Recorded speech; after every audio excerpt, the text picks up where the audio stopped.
What is going on, my family? Your boy Demetrius is back with another classic Tekken 8 video. This video here, we are going to talk about one of the characters that has been highly demanded, and that is Miguel. Miguel was a character that everybody thought that was going to be a no-brainer being in the Tekken 8 base roster, considering the fact that Miguel, ever since he debuted in Tekken 6, he has been in every Tekken game up to this point, and Miguel is still pretty much a new character. So everyone kind of thought that Miguel was going to be in it because of that fact. You know, Miguel has a big fan base. He's a character, he's very unique. He has a great story. Miguel actually has one of the best stories in the Tekken franchise because it's simple and it's straight to the point. And his story is that he wants Jin Kazama to fry for what he did to his sister.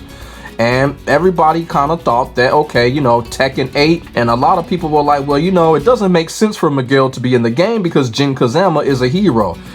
But this is what we're going to talk about in this video here, because I am going to debunk that, because a lot of people are saying that type of shit, that it wouldn't make sense for Miguel to be in the game or to have any type of role in the story because Jin Kazama is a so-called good guy. I've already documented this. Jin Kazama is not a good guy, okay? Jin Kazama does not have good intentions when it comes to Tekken 8. I think a lot of people are getting that kind of twisted because Jin Kazama is going up against his father and people are trying to make it a good guy, bad guy thing. I've already said these are two bad guys, the lesser of two evils.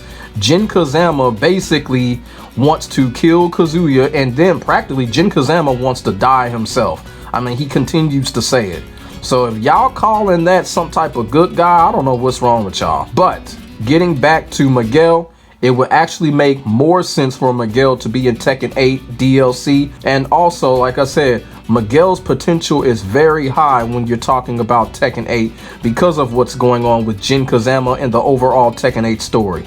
Now, we don't know what's going to transpire when it comes to the full Tekken 8 story as of yet until January 26th, but a character like Miguel would definitely have some type of potential if he were to be added in Tekken 8 as DLC. So here we are going to get into some reasons why Miguel's potential can be absolutely high when it comes to the Tekken 8 story, and actually becoming one of the biggest characters to have a big role in the outcome of the main story, or if Tekken 8 were to do an expansion. Y'all feel what I'm saying? But before we get into it, I would have to say this video is inspired by a tweet that you see right here about what is going on with Miguel and how Bandai Namco absolutely did miss a big time opportunity for Miguel and his potential in Tekken 8 and his grudge that he has with Jin Kazama. He would have been a perfect fit, and he still could be a perfect fit when it comes to Tekken 8 story or the overall conclusion of it. So this tweet reads, Namco missed out big time for leaving Miguel out. The crimes Jin has committed, including carpet bombing Miguel's sister's wedding, coming back to eat him. It could add contradictory layer to his Tekken 8 character. These images alone give way more info than anything Shaheen says. I have to agree with this person that made this tweet.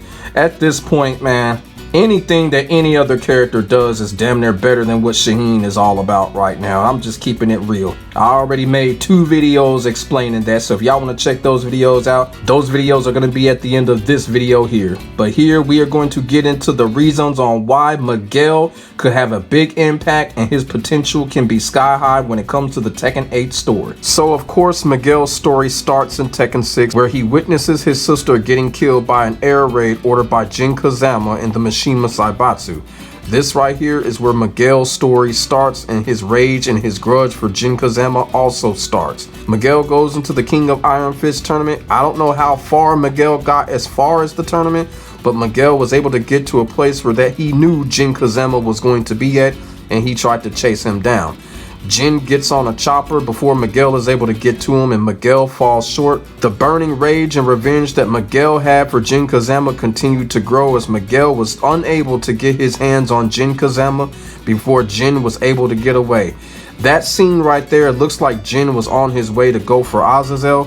So you gotta think about it. If Miguel was able to get his hands on Jin right there, Jin wouldn't have been able to get to Azazel, and we could have a completely different turn of events when it comes to the Tekken story. I'm just saying, I'm just putting that out there. If Miguel would have got a hold of Jin would not been able to get to Azazel, and we would have had a whole different story when it comes to Tekken 8. So keep that in mind. Tekken 7 is where the bar of Miguel's potential really raised, and this is where everybody thought that Miguel was going to be an absolute lock for Tekken 8. And Tekken 7 and Miguel's ending, I'm gonna tell y'all right now, I really do think Miguel's ending is canon in some type of way. I don't think he and Jin fought in the actual King of Iron Fist 7 tournament.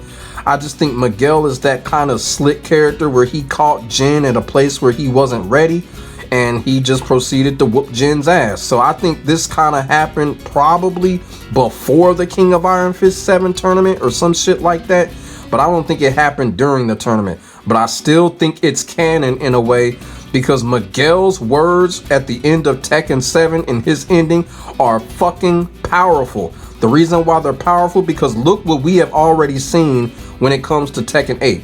The shit that Miguel was saying to Jin at the end of Tekken 7, it's literally happening at the beginning of Tekken 8.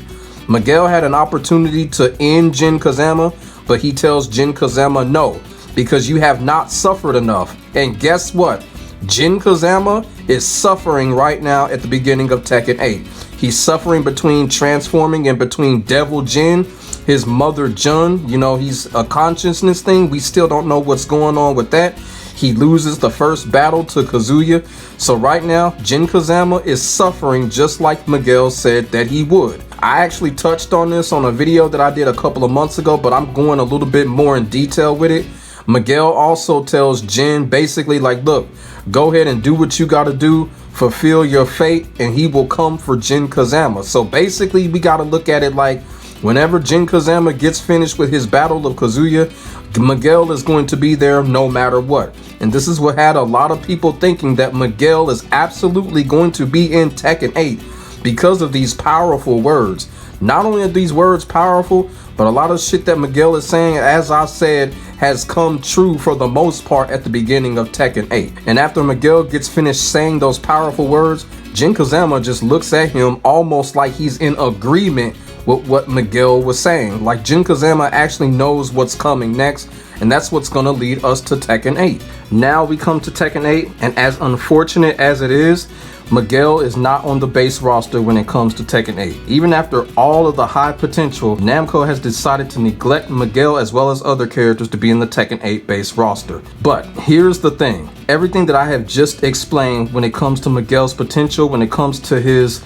importance in the story of the Tekken franchise, I still feel like Miguel has a very good chance of returning in Tekken 8 as DLC. The reason for it is, as I just explained up to this point, Miguel's potential can clearly be seen throughout Tekken 6, 7, and in 8, despite the fact that he's absent at this point. Now, when it comes to Jin Kazama, like I said, we already know Jin Kazama loses the first battle, but how it's shaping up to be, it's shaping up to be like Jin Kazama is going to win the final battle against his father Kazuya Mishima. When DLC comes out, whatever season that it may be, Miguel can make his return and the continuation of his story can be intact. If Jin Kazama comes out the victor ultimately when it comes to Tekken 8, Miguel's story can go right back where it's left off in Tekken 7. And remember what I said to you about Miguel allowing Jin Kazama to suffer and fulfill his fate? Now, let's just say hypothetically that does happen when Tekken 8 concludes. Miguel can actually come in and he can be that character to end Jin Kazama after the battle that Jin has with his father Kazuya, just as Jin wants it. We already know that Jin does not plan on living after his battle versus Kazuya. And if Jin wins and if he stays alive, Miguel can be that one character that can come in, battle him, and finish him off. Everyone else, such as Warong, Lars, or whoever else, they are allied or befriended Jin Kazama, so there is really no reason for those characters to really have that type of grudge or that type of ambitious rage when it comes to Jin Kazama. It's all different with those two characters now. But Miguel, I don't think Miguel's perception of Jin Kazama has not changed if he comes in Tekken 8. I think he's going to keep that perception. And let's just say, he and Jin might meet up somewhere. If it comes to story, DLC, or whatever, Miguel could be that character. Miguel could actually replace Warong as that internal rival character now that Warong is pretty much on Jin's side no matter what. Miguel could be that type of character going into Tekken 9 or some shit like that if it happens. But ultimately, what I'm trying to get to is, when it's all said and done, and if Jin Kazama does win this battle, I still think Miguel is that one character that can go up against Jin Kazama, and with his rage being as strong as it is, Devil Gene or not, I really do think Miguel can get the job done. And for those of y'all that are like, are you serious? He can't beat Jin with the Devil Gene. Well, the rumor has it that Jin is possibly gonna lose that Devil Gene, so y'all gotta pay attention to that. If Jin loses that Devil Gene, it's fair game between him and Miguel. Y'all feel what I'm saying? Miguel can get the revenge he's always wanted. Even after that, Miguel could be the character that could defeat or kill Jin Kazama. Going into Tekken 9, who knows? Miguel could be damn near like a boss character because he has the persona for it. He has the attitude for it. Miguel strikes me as that character that he'll try to take over the Zaibatsu or some shit like that. I do seriously think Miguel has that type of attitude and persona to do some shit like that. That may be going a little bit far, but shit, this is Tekken we're talking about, so who knows what's gonna happen. But at the end of the day, I still feel like Miguel could be that character that could really end it when it comes to Jin Kazama. And who knows, Jin Kazama might seek him out. You see how Jin was looking at him at the end of Tekken 7? Jin probably is like, okay, I won't forget this person. When it's all said and done, I will seek him out and see if he can get the job done against me. And that's how I feel about the whole situation when it comes to Miguel's potential if he is added in Tekken 8 later as DLC. It's definitely set up for something special to happen for Miguel's potential if he were to be incorporated in Tekken 8 as DLC. The only question is, how is Tekken 8 going to handle its DLC characters? Historically in fighting games, DLC characters don't get implemented in the main story of the game. Also too, Tekken is not known for story expansion when it comes to DLC. But I will say this, Tekken 8 has surprised us time and time again with new features and new attributes. So maybe here they'll do it again by putting add-on story DLC and making their DLC characters a part of the main story or the expansion if they decide to do it. Hopefully Miguel will be one of those characters that will come back in Tekken 8's DLC around Season 3.